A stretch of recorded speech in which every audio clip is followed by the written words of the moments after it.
gumagalaw yung lips niya. Are you thinking of the letter P? Letter P. Tama? Letter P? Letter P. Okay, isipin mo ulit. Pakiramdam. Huwag mo sabihin sa akin yung word ha. Isipin mo lang. Nararamdaman mo ba ito ngayon? Huwag mo sabihin yung word pero yes or no lang. Nararamdaman mo ba ito ngayon? Yes. Yes. Uy, parang medyo kinilig siya nun ah. Parang nakakakilig na pakiramdam.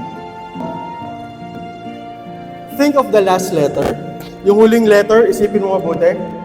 Okay, good. Nakita niyo yung lips niya? Parang gumalaw. Parang gusto mo sabihin letter G. Tama po. Uy. Actually, medyo mahirap basahin ang isip ni Sir ah.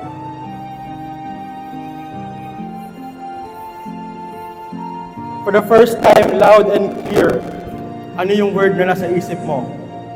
Pag-ibig. Pag-ibig. Ladies and gentlemen.